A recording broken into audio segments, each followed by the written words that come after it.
keluarga Dhamma TV, Namo Buddhaya, selamat petang. Dan tentu bahagia sekali saya Hani Sonyaruri hadir lagi di ruang keluarga Anda dalam acara Cahaya Kehidupan. Harapan kami, cahaya kehidupan mampu memberi penerangan di dalam kehidupan Anda. Dan tema kita kali ini adalah tentang perayaan Imlek. Tidak jauh setelah hari ini, mungkin 5 hari ke depan ada perayaan Imlek, dan ini kami angkat untuk ikut serta mengetahui apa sebenarnya perayaan Imlek itu. Kami masih juga menanti satu tamu kami yang masih di jalan karena terkena macet, dan di sini sudah hadir Yang Mulia Biku Jayamedo. Bante, Namo Buddhaya. Sugihoto. Semoga semua selamat, sehat, sejahtera semua. Terima kasih sudah hadir di studio. Tema kita adalah perayaan Imlek.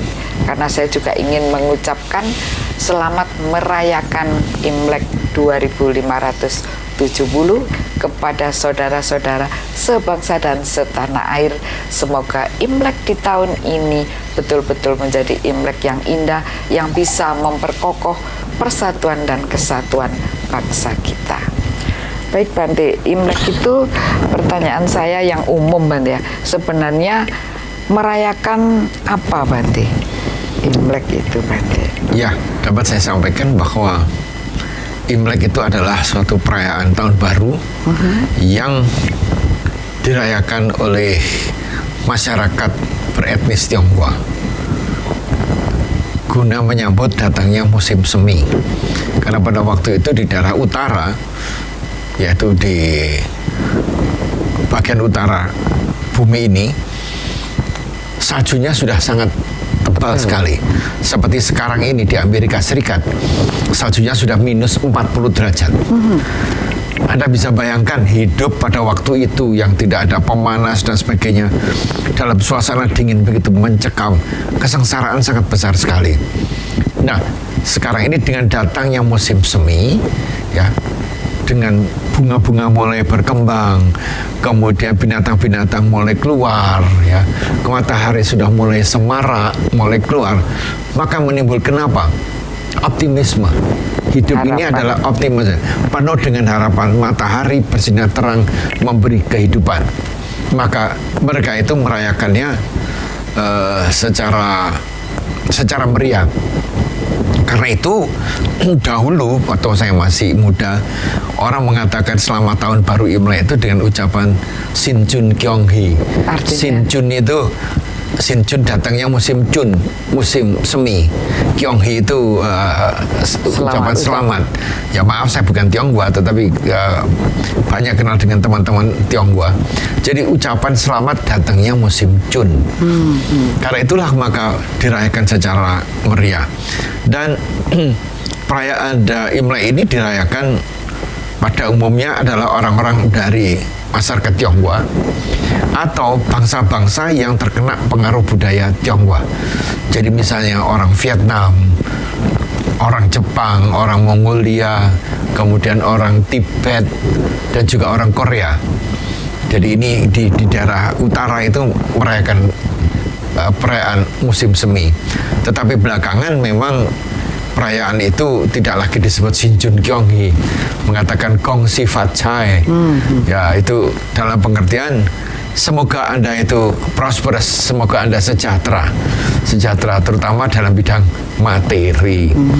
Nah, itu arahnya ke sana mengenai Imlek itu. Nah, untuk Indonesia perayaan itu juga dikaitkan dengan agama, yaitu agama Konghucu. Mengapa demikian?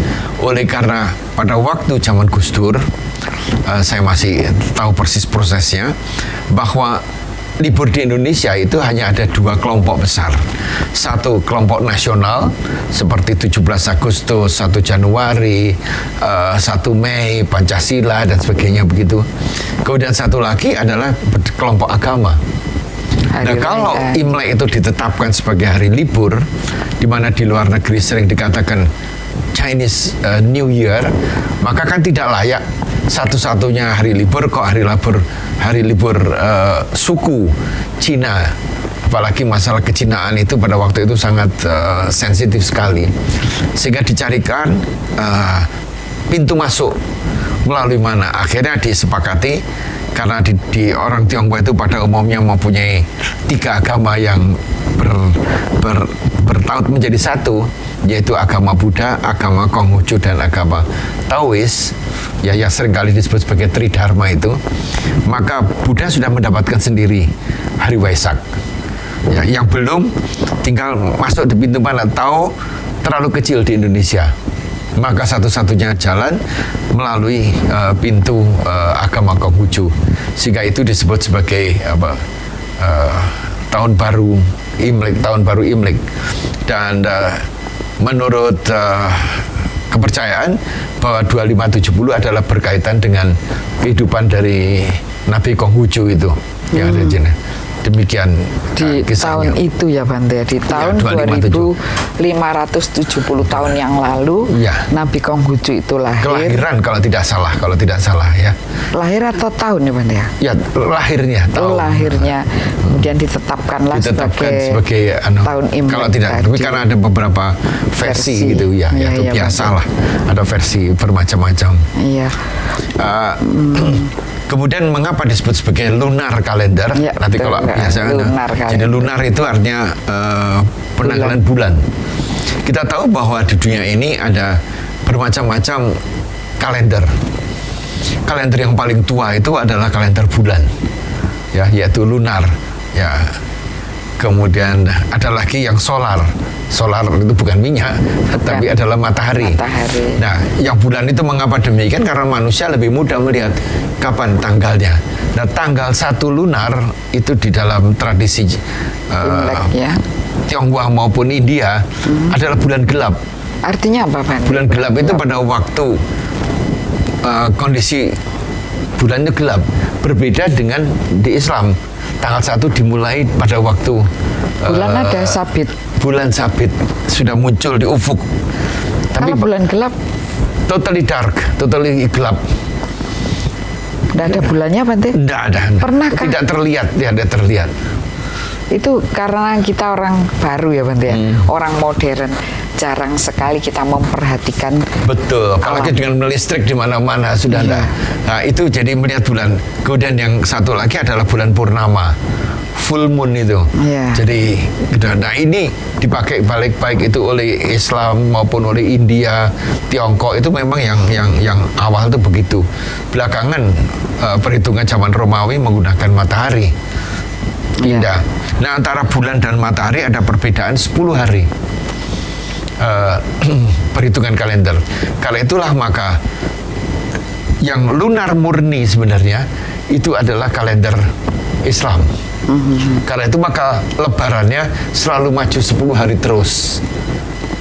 Karena pakai lunar dan melihatnya juga beda 10 hari. Karena 10 hari, maka setiap tahun lebarannya maju 10 hari. Nah, untuk yang India maupun yang ada di Tiongkok sudah ada penyesuaian antara kalender bulan sama kalender matahari. Dengan demikian maka tidak lagi disebut sebagai lunar kalender sebenarnya, tapi lunisolar kalender. Lunisolar. Jadi penanggalan bulan yang disesuaikan dengan matahari. Karena ada perbedaan 10 hari setiap tahun, maka setiap 3 tahun, jadi ada 30 hari, maka tahun itu tidak 12 bulan, tetapi menjadi 13 bulan. Maka itu namanya adalah lun. Jadi kabisat lunar. Kita tahu di kalender matahari juga ada kabisat. Bulan Februari 29. Ini kabisat lunar itu adalah 1 tahun 13 bulan. Sehingga tahun barunya itu hanya bergerak sampai dengan awal kemudian balik lagi. Hindu juga demikian. Jadi India, Tiongkok itu menggunakan luni solar. kecuali Islam yang murni sehingga maju terus, sehingga itulah kondisinya begitu. Nah, saya katakan bahwa perayaan Imlek itu dirayakan oleh mereka yang punya kultur Tionghoa atau terkena budaya Tionghoa. Nah, yang terkena budaya India itu tidak menggunakan Imlek. Jadi pada bulan Maret atau April tahun barunya, yaitu nanti akan saya terangkan pada waktunya. Menarik sekali ya Bante ya. Jadi ternyata Imlek itu adalah berkaitan, ada pengharapan ya Bante ya, berkaitan dengan kosmologi. Iya, berkaitan juga musim dengan gitu, ya. Perubahan musim. Nanti kita sambung lagi, ini sangat menarik sekali. Tetap di Dhamma TV. Baik keluarga Dhamma TV, menarik sekali apa yang telah disampaikan oleh Yang Mulia Bante tentang bahwa begitu menariknya tentang gongsi fajai, ucapan ini tentang Imlek yang ternyata ada hubungannya dengan tahun lunar dan tahun solar. Tapi di sini juga telah hadir sahabat saya yaitu Bapak Bing Pratikno. Saya sapa dahulu Pak Bing. Selamat sore. Selamat malam Bu Ani, para pemirsa di Dhamma TV yang iman. Selamat menyambut kedatangan Imlek, tahun baru, Gongsi Fajai, Cinian Kuera. Iya, biasanya gitu tuh disambung dengan lai-lai angpau. Biasanya gitu. Jangan lupa angpaunya. Angpaunya gitu. Baik, ini kita masih sampai tadi tentang kosmologi tentang Imlek itu sendiri. Monggo dilanjutkan Bante. Ya, dapat saya lanjutkan Mbak Wi. Ya. Monggo. Karena itu bagi masyarakat yang berbudaya Tionghoa merayakannya itu pada waktu mau masuk musim semi. Oh ya, musim Jun. Karena itu selalu dicarikan bunga lianhua ya, atau semacam sakura, semacam yang warnanya pink gitu. Nah, bagi masyarakat yang bukan Tionghoa tapi yang terkena oleh budaya India, merayakannya itu pada umumnya yaitu pada bulan April sekitar 21. Itu juga dirayakan dulu sebagai tahun baru Romawi, yaitu mau memasuki musim panas. Yang satu mau memasuki musim semi, ini mau masuk musim panas. Dirayakan oleh masyarakat yang di daerah Kamboja, Thailand, India, Sri Lanka dan sebagainya. Jadi dua sistem itu. Demikian juga dengan para sahabat dari Bali, merayakannya itu sekitar pada awal, yaitu Maret 21. Jadi pada awal, tapi yang bagian selatan, Asia Selatan, Asia Tenggara pada akhir April. Ya, itu adalah cara-cara merayakannya, cara memasuki musim panas. Karena itulah maka perayaan Imlek itu juga seringkali juga tidak hanya untuk masyarakat yang menganut agama Konghucu di daerah belahan utara di ini, dunia ini, tetapi masyarakat beragama Buddha yang terkena budaya Tionghoa ikut merayakannya. Ya, di Vietnam, saya pernah di London juga, orang-orang masyarakat Tionghoa di sana yang bermacam multi religion di sana juga ikut merayakan dengan liang-liang dan sebagainya, gitu. Nah, umat Buddha memang juga ikut merayakan, tetapi masyarakat umat Buddha yang berketurunan Tionghoa. Tapi yang non Tionghoa, misalnya orang Buddha Dayak, Sasak, Jawa, ya, atau yang Bali ya tidak merayakan karena mereka punya kalender sendiri itu. Jadi itu juga harus diketahui. Gitu ya Bante ya. Nah, oleh karena memasuki tahun baru, pasti yang tadi katakan manusia punya pengharapan. Pengharapan yang nomor satu itu apa harapannya? Semoga saya sehat. Iya. Nah, tadi sudah diucapkan dari bahasa Tionghoa tadi. Sehat dulu. Sehat. Kedua, bahwa ini akan memasuki tahun baru dengan matahari yang terang, cerah. Nah, ini pasti semoga saya tetap bisa bergembira. Nah, kegembiraan ini memberi apa? Semangat hidup. Jangan menghadapi tahun ke depan ini dengan penuh dengan pesimisme, Ya, Anda lihat aja di televisi itu penuh dengan pesimisme. Itu bukan cara manusia beragama yang baik. Hadapilah masa depan itu dengan penuh semangat, dengan penuh tantangan, dan penuh kegembiraan bahwa saya bersyukur masih bisa hidup. Yang ketiga adalah tentunya ada harapan. Semoga saya cita-cita dan harapan saya tercapai. Amin. Gitu. Itu ya. Jadi artinya itu. Oleh karena itu menjelang tahun baru, mereka itu sembahyang. Mau sembahyang cara Konghucu, Taois, cara Buddha, cara Kristen, ya silakan. Karena ini apa? Harapan ke depan itu diinginkan yang terbaik. Tapi mereka tahu hidup ini penuh dengan ketidakpastian, penuh dengan tantangan. Oleh karena apa?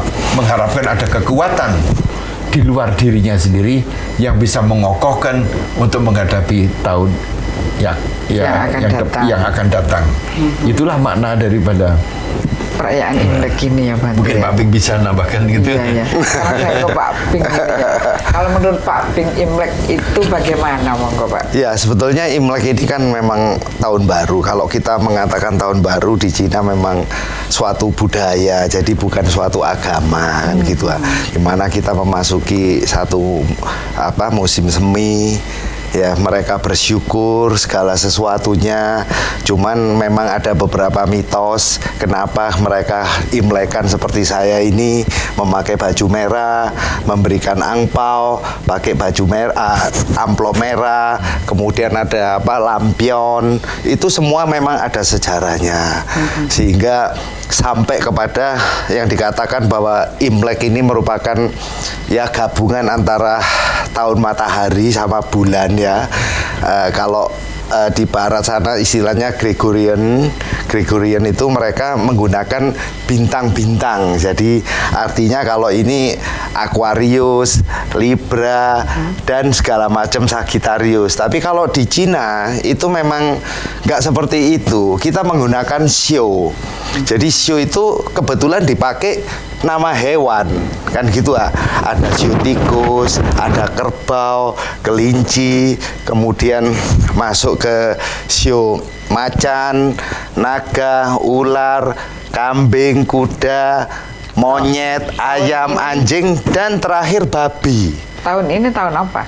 Nah, kita memasuki tahun babi tanah. Jadi sebelum babi tanah itu mesti anjing dan ada urutannya. Nah, setiap perputaran Xiu ganti Xiu itu kan 1 tahun sekali, kembali kepada Xiu semula itu perputarannya 12 tahun. Lah konon ada ramalan-ramalan kalau babi begini begitu. Itu apa banyak cocokan tahun babi kayaknya gimana sih kalau menurut Pak Ping ini? Nah, kalau ini ramalan memang lain lagi. Ilmunya itu lain lagi pengetahuannya. Ini kan kita bicara soal Imlek, bagaimana kita memasuki Imlek, di mana Imlek ini adalah tahun baru yang banyak konotasinya bahwa ini adalah hanya diikuti oleh agama Buddha, kan gitu Sebetulnya kan tidak. Ini bukan masalah agama. Kebetulan kalau kita lihat sejarahnya bahwa agama yang paling tepat masuk itu melalui budaya, kan gitu. Itu semua agama saya kira. Ya, semua agama melalui budaya. Jadi Muslim pun ada budaya. Mungkin di Arab sana mereka menggunakan pakaian yang panjang karena di sono ada badai, panas supaya untuk melindungi daripada pasir. Tapi akhirnya dipakai juga sebagai orang yang beragama menggunakan itu ketika mereka menjalankan satu kegiatan agama. Sama di Katolik juga sama. Ya, kalau kita membasuh tangan sebelum makan itu sebenarnya budaya yang diambil untuk itu. Nah, kita kembali kepada Xiu yang tadi dikatakan bahwa kenapa sih kok menggunakan hewan? Kan gitu Ya, kenapa? Nah, itu ada satu cerita. Kalau Yuhang ini, sang Kalik ini. Apa ini? Oh, Tuhan. Iya, memanggil suatu atau Jade Emperor istilahnya itu suatu kerajaan. Jade itu apa? Gyok. Jadi batu gyok itu seperti itu. Jadi kerajaan yang berbatu mulia, kira-kira gitulah. Sang mulia ya. Oleh karena itu mereka pada saat memanggil satu hewan itu kan begitu banyak. Yang ikut itu 12 hewan. Kan gitu. Nah, 12 hewan ini dilombakan untuk menyeberang suatu sungai. Ya. Nah, kerbau ini menyeberang, tikus di atasnya. Sebelum lomba ini tikus memberitahu kepada kucing. Nah, kucingnya ketiduran, akhirnya kucingnya nggak ikut lomba, maka siu kucing nggak ada. Karena waktu itu kucingnya ketiduran. Ketika lomba berjalan, kerbau ini nyeberangi sungai, si tikus ini cerdik, ikut di atas punggungnya. Ketika udah sampai di seberang, tikus itu meloncat. Maka tikus ini juara 1. Maka siu tikus itu adalah siu yang pertama kali. Siu kedua adalah kerbau. Kemudian macan dan seterusnya. Ini mitosnya itu seperti itu. Sehingga digunakanlah nama hewan. Yang terakhir gitu. Hewan apa? Babi. Babi yang akan kita masuki pada tanggal 5 Februari ini. Itu kira-kira begitulah. Menarik ya.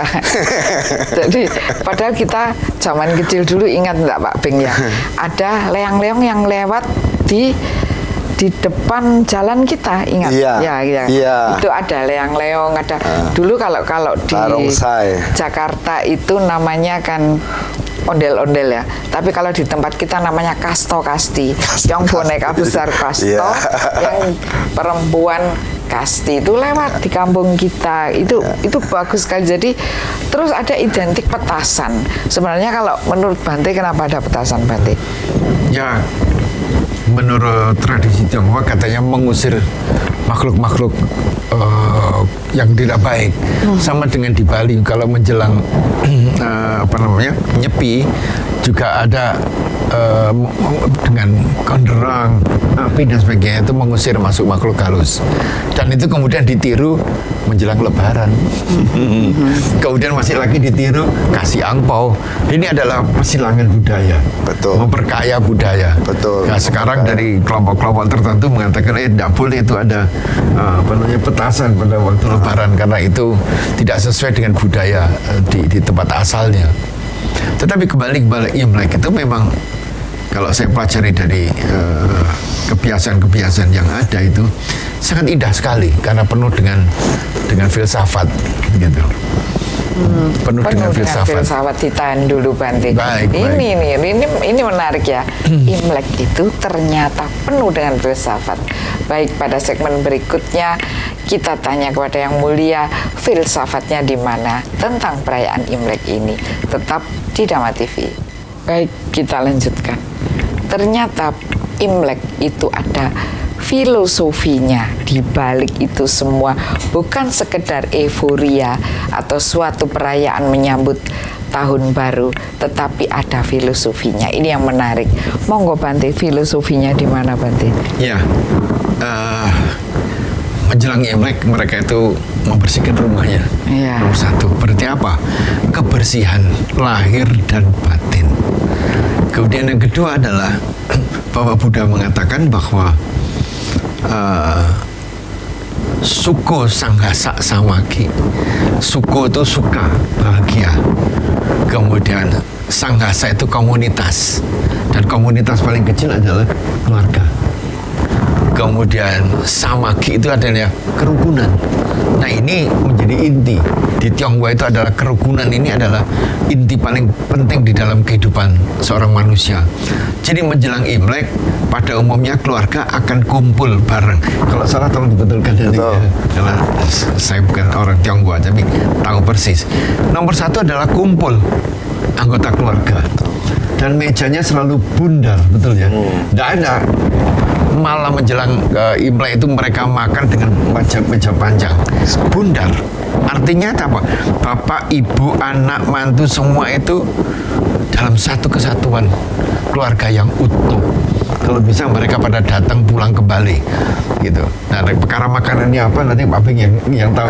Saya nggak hafal. Utuh dulu. Dan tidak ada perbedaan. Bapak di sebelah sini tidak kumpul, jadi round table itu. Berarti apa? Nah di situ mereka berkumpul, yang mereka dari jauh pada datang semua, saling bergembira. Tadi kan mengatakan tadi sehat, kedua adalah bergembira.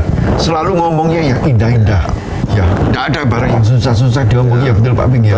Tidak ada kegembiraan, lelucon dan sebagainya. Semua tertawa, terbahak-bahak, penuh. Ini nomor satu.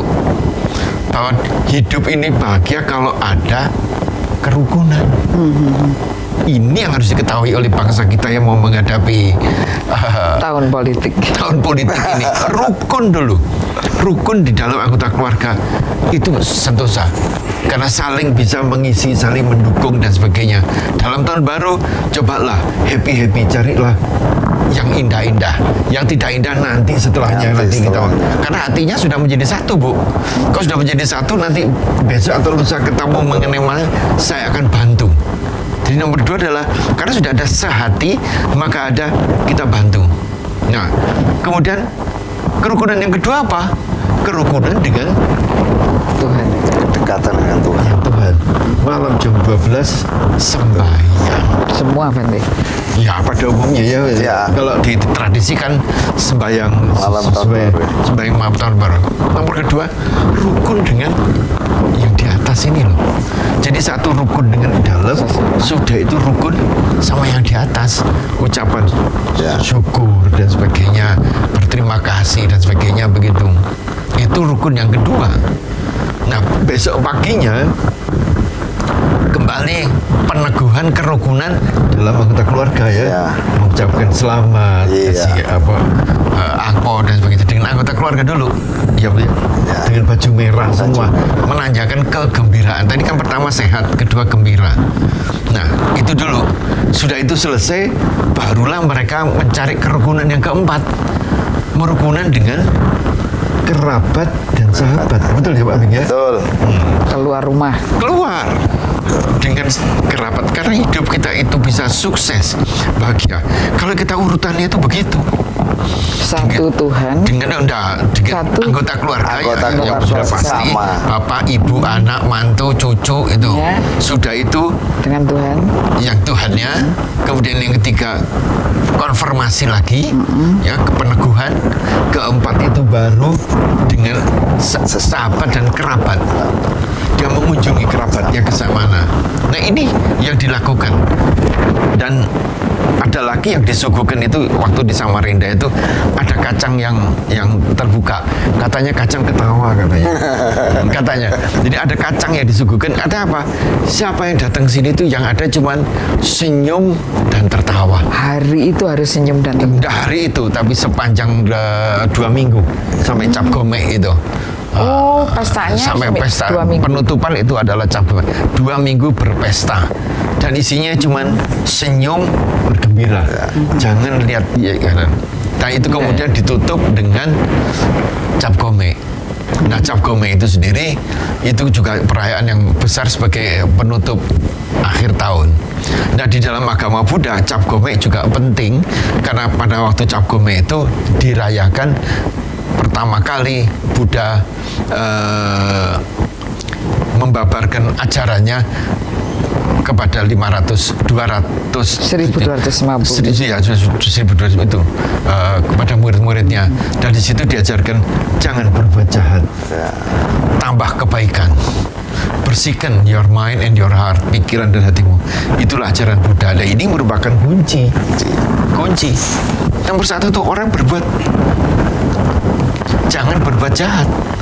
Jadi selalu apa? Positive thinking, positive action, and positive speaking. Jadi pikiran yang positif, ucapan positif, dan ini yang harus diketahui oleh semua pemimpin bangsa. Kalau sudah pidato itu nomor satu, positif, pikirannya positif. Taunya dari pikiran positif dari mana? Ucapannya juga harus positif. Jangan ucapannya negatif, hoax. Sudah itu, kalau sudah itu ucapannya negatif, perbuatannya juga mulai negatif. Itu otomatis apa Bante? Iya, satu kesatuan. Apa yang Dan dipikirkan? di dalam karena itulah pikiran itu harus dibersihkan dengan cara purify your mind and heart. bersihkanlah pikiran dan hati nuranimu. Kalau hati nuraninya itu bersih, pikirannya bersih, dan itu merupakan satu kesatuan yang tak terpisahkan. Jadi kalau bicaranya jelek bisa dipikir bahwa pasti ininya jelek ya. Kalau ibu punya 100 ngasih saya 50, berarti kalau ibu ngasih saya 50.000, berarti ibu punya duit. Kalau ibu tidak punya duit, nggak ngasih kan? Iya. Nah, kalau ibu punya yang positif, ngasih kepada saya positif. Kalau ibu punyanya yang negatif pasti keluarnya itu semua negatif aja. Ketemu negatif terus. Nah itu orang itu menderita karena semuanya serba negatif. Kalau kepengen bahagia, lihatlah sesuatu itu secara positif. Nah itu Darman. Nah kemudian sama dengan Indonesia saya kira. Iya, dan setelah itu kan sudah selesai cap gome, orang mulai bekerja kembali mencari nafkah, menanamkan agrikultur ya. Kemudian masuk ke dalam bulan April. Tadi itu ingat rukun dengan keluarganya, rukun dengan Tuhannya, rukun dengan sahabat dan kerabat. Dan yang nomor 4 itu terjadi pada bulan April. Apa itu Bante? Cingping. Oh. Rukun dengan leluhurnya. Cobalah lihat kuburannya. Bersih-bersih kuburan. Sudah sekian bulan, sekian tahun nggak dilihat karena musim dingin dan sebagainya. Sudah kotor. Rukun dengan leluhurmu. Adanya kamu itu karena ada leluhur. Jangan karena sudah mati lah, nggak usah dipikir gitu. Di dalam budaya Tionghoa tidak. Rezeki kita juga tergantung oleh karena saya menghormati dan memuja leluhur saya. Apapun juga, adanya beliau lah, adanya saya. Begitu Pak Beng ya? Betul. Nah, ini pergi ke makam bukan membersihkan. Dan itu masih ada ceritanya lagi. Mengapa dikasih potongan kertas dan sebagainya, itu ada ceritanya waktu zaman kerajaan apa begitu. Jadi orang miskin yang bisa menjadi kaisar. Ini juga pelajaran bahwa bukan orang gede saja yang akan bisa orang gede, orang miskin pun bisa. Pada waktu dia pulang kampung, kepengen ketemu orang tuanya, sudah meninggal semua. Maka orang kampung diperintahkan betulnya untuk membersihkan kuburannya dan kasih kertas. Nah, begitu ada satu kuburan yang tidak ada kertasnya, di situ raja menghormat, ini makam orang tua saya yang saya lupakan selama ini. Ya benar ya. Mitosnya seperti itu, bahwa Cingping orang ke kuburan itu ada perintah dari kaisar, di mana ibunya dia tak tahu dimakamkan di mana. Diperintahkan semua orang untuk datang ke makam sambil menghormati, nyekar, berdoa di situ untuk mendoakan arwah, lalu dibersihin semua. Nah, ketika mereka datang semua ke kuburan, ada satu yang tidak ada kertas dan tandanya, itu adalah makam ibu kaisar. Maka kaisar mulai mendapatkan, oh ini makam ibu saya. Mitosnya seperti itu. Maka muncul gitu. Nah ini jadi apa? Kerukunan dengan leluhur. Ya. Nah ini kan ajaran lokal Asia sebenarnya. Ya. Nah kemudian setelah itu orang mencari nafkah ya. Kemudian masuk pada bulan Agustus. Ya. Yaitu apa? Rukun dengan makhluk-makhluk yang gentayangan. Ya. Kasihan mereka itu juga menderita. Ya. Maka muncul perayaan Cautu ya, arwah ya. Sembahyang rebutan itu loh Bu. Rebutan gitu loh. Itu makhluk-makhluk harus gentayangan tuh, kasihan nggak ada yang ngurusin, nggak ada yang. Nah ini seringkali disalah artikan oleh agama-agama tertentu, nyembah setan. Sebenarnya itu kita itu harus sebagai umat beragama nomor 1 itu dana, giving, memberi. Karena apa? Ada punya love gitu, dan caring. Kita peduli pada anggota keluarga saya dulu, peduli pada sahabat kerabat, peduli kepada Tuhan, sing gawe urip kalau orang Jawa. Kemudian mana? Saya peduli kepada makhluk-makhluk yang tidak tampak oleh karena perbuatannya dia gentayangan. Cobalah mereka itu juga dibantu menjadi upacara sembahyang rebutan. Kalau di Katolik sebetulnya hampir mirip. Pada tanggal 2 November itu dinyatakan hari arwah sedunia, hari orang mati. Nah, orang mati itu perlu juga perhatian, perlu didoain. Sehingga pada tanggal 2 itu biasanya orang Katolik melakukan misa di kuburan. Bukan menyembah, tetapi mendoakan mereka itu gentayangan, kasihan, supaya lepas dari api pencucian segera masuk ke nirwana atau surga. Itu yang didoakan oleh orang Katolik. Sehingga ini hampir mirip saya kira ya. Mulai dari Imlek itu sendiri, bahwa Idul Fitri aja katakan, kalau pagi itu sholat Id. Setelah sholat Id mereka ketemu dengan keluarga. Setelah itu silaturahim kepada sesama kerabatnya, saling memaaf-maafkan, kan gitu. Nah, mereka juga tidak lupa datang ke makam untuk melakukan nyekar. Saya kira nggak terlalu beda jauh, tapi filosofinya memang begitu, Bu Ani. Hampir sama ya. Iya. Tahan dulu Pak Ping. Menarik sekali, ternyata tidak jauh berbeda, banyak kultur ini sebenarnya ya, yang ternyata menarik dan layak untuk dipelajari.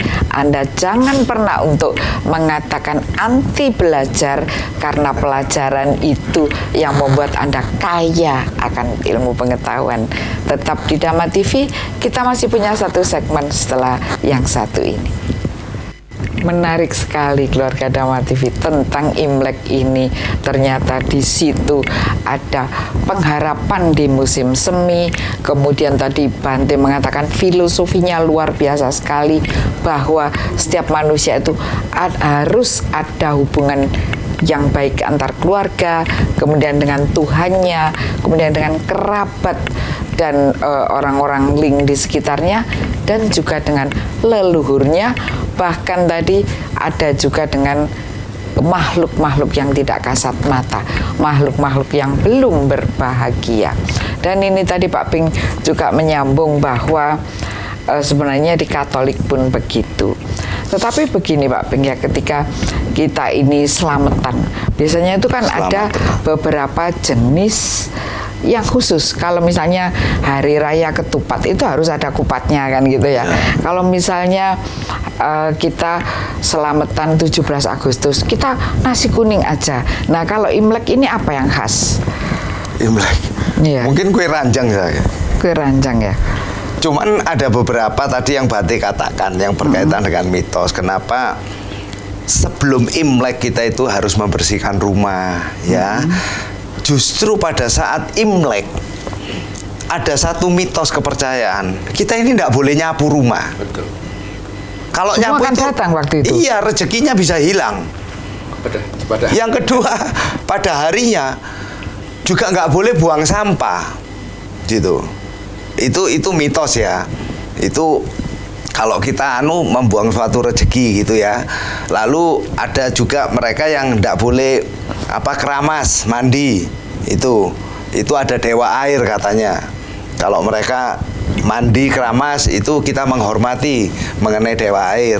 Kemudian untuk orang yang sudah perempuan yang sudah menikah mengunjungi kedua orang tuanya itu juga harus setelah Imlek. Setelah 2 hari. Hari kedua atau ketiga. Tapi hari pertama tidak boleh. Mertua dulu. Mertua. Karena itu bisa mendapatkan suatu bencana.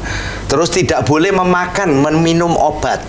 Karena minum obat, dia selamanya 1 tahun bisa sakit-sakitan.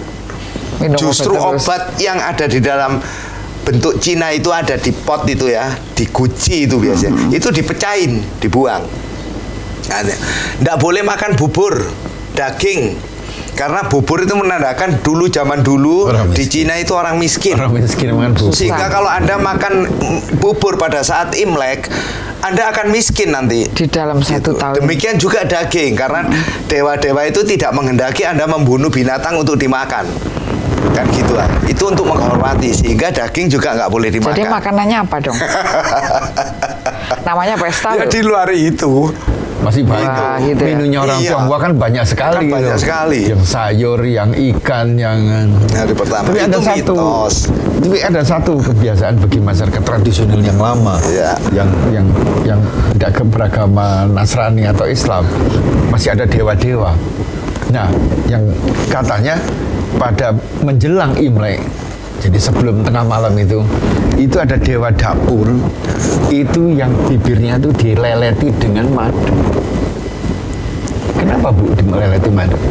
pada waktu jam 12 malam dewa ini akan naik ke atas melaporkan sama Dian karena mulutnya penuh madu.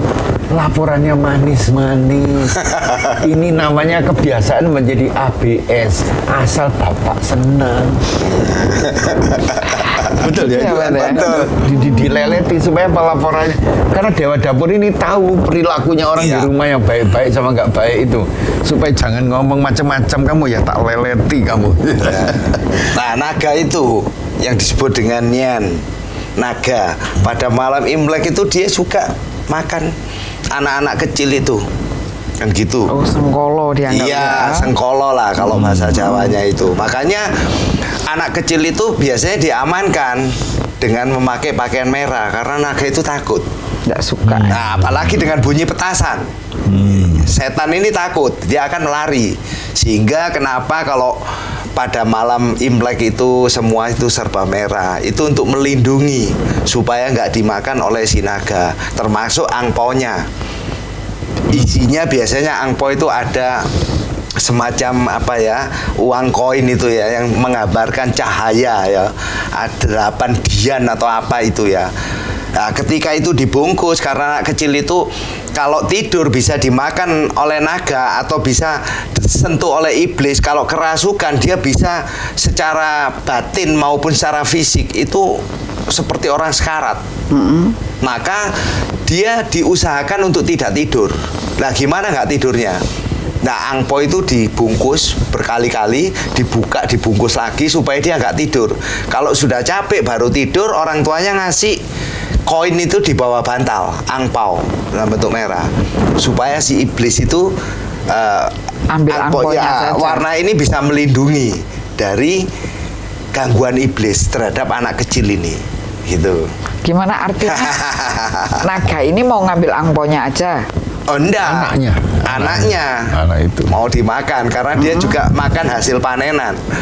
Maka iblis yang bentuk Nyan naga ini harus diusir dan orang-orang yang ada di situ, baik anak kecil maupun orang tua, harus dilindungi dengan warna merah, petasan, baju, bahkan hiasan-hiasan dinding pun, lampion begitu. Betul, malamnya sembahyang Tuhan Allah atau apa istilahnya Bante, bahasa anunya itu ke Tian Kung. Ya, Tian Kung. Mereka itu sembahyang, bersyukur atas tahun baru ini yang memasuki musim semi itu, yang mereka bersyukur, punya pengharapan. Iya, gitu tentunya ya. itu ada kaitannya dengan yang di atas semuanya, bukan sekedar apa tahun baru kemudian mereka bersukaria semata-mata, tapi ada pesan-pesan moralnya gitu, filosofinya ada. Jadi ini loh bagus saya kira ya. Jadi di hari itu semua tidak boleh berarti buruk. Minimal itu semuanya harus tertawa, semuanya harus datang kepada keluarga. Ini kan ajaran yang baik. Semua harus datang kepada keluarga dengan hati gembira, dengan tertawa, tersenyum, agar hari ini sesuatu yang dimulai ini akan dilakukan terus-menerus dan menjadi baik. Karena itu tadi Pak Bim mengatakan pada waktu Imlek itu kalau wanita tidak boleh pergi ke orang tuanya setelah 2 hari. Kenapa demikian? Karena dia wanita sudah masuk dalam marganya suami. Betul. Kalau sampai wanita pada yang menikah itu pergi ke sana, berarti ada hubungannya tidak baik. Kalau saya pakai logikanya ya, analisanya itu. Jadi nomor 1 adalah kamu adalah bagian daripada keluarga lagi. Jadi kamu jangan pergi dulu. Sudah itu setelah 2 hari, barulah silaturahmi. Silakan. Nah, dibalik-balik kamu lagi nggak suka. Nah, ini akan terjadi perselisihan sampai sepanjang tahun, logikanya itu. Jadi aturan-aturan itu kalau kita mau belajar memahami maknanya, itu akan dengan mantap menjalankan tradisi secara benar, bukan menjalankan tradisi karena ketakayulan. Karena itulah dimengerti seperti orang Jawa juga. Kalau ada manten itu ada pisangnya mesti pisang raja. Apanya? Pisang raja seperti bisa dirajakan dan punya anak banyak dan manis. Kemudian ada lagi beringin, bisa mengayomi. Kemudian ada cengkir, kemudian ada lagi daun opo-opo, jangan ada apa-apa. Nah ini lambang-lambang ini harus diketahui. Seperti bendera merah putih, kalau kita tidak tahu lambangnya, ini akan tidak ada artinya. Apa itu? Ini kan cuma kain, dipakai lap sepatu. Wah, bisa dihukum itu kan. Jadi pemahaman mengenai makna suatu benda itu harus dipahami agar apa? Kita jangan salah pengertian. Nanti Perlunya apa, jatuh Bante? supaya jangan jatuh ke takhayulan. Orang mengadakan takhayul. Nah, kalau kita sudah mentakhayulkan sesuatu, kita memisahkan satu dengan lain. Sedangkan kita itu hidup dasarnya adalah kerukunan. Cobalah pahami sosial budaya orang lain, budaya suku lain, bangsa lain. Kalau itu kita ketahui, yang ada cuma apa? Hidup rukun. Kalau rukun itu damai, kalau damai itu bahagia. Ini harus ketahui. Betul. Ada Pak Bing tambahan lagi. Kita Saya kira seperti itu. Kalau kita lihat daratan Cina, kenapa disebut mainland China? Itu memang begitu luasnya. Dialeknya aja lebih dari 57 dialek. Mungkin Indonesia lebih banyak. Kita terdiri dari 17.500 pulau yang memiliki budaya sendiri, bahasa sendiri-sendiri. Di Cina juga sama. Ya toh?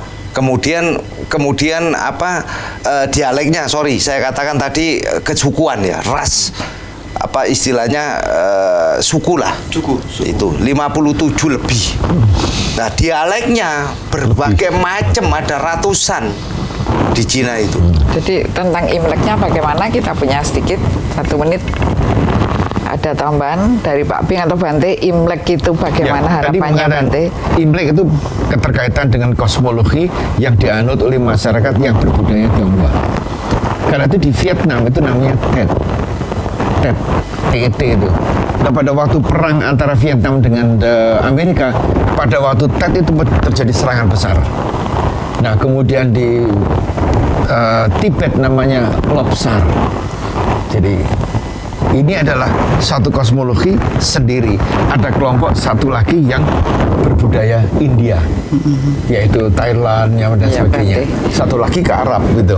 Jadi Ini waktunya habis, tolong apa nasihat dan bagi kami semua Bante menghadapi Imlek kali ini? Saya kira saya nambahkan, kita sangat bersyukur karena dulu nggak boleh dirayakan pada tahun 67 itu. Nah, setelah masa pemerintahan Gus Dur di 2001 itu Imlek mulai dibuka, orang barongsai boleh merayakan. Kita syukuri karena kita bisa merasakan budaya orang lain, mempelajari. Ternyata filosofinya luar biasa, sama dengan budaya-budaya lain, agama-agama lain yang juga masuk melalui budaya.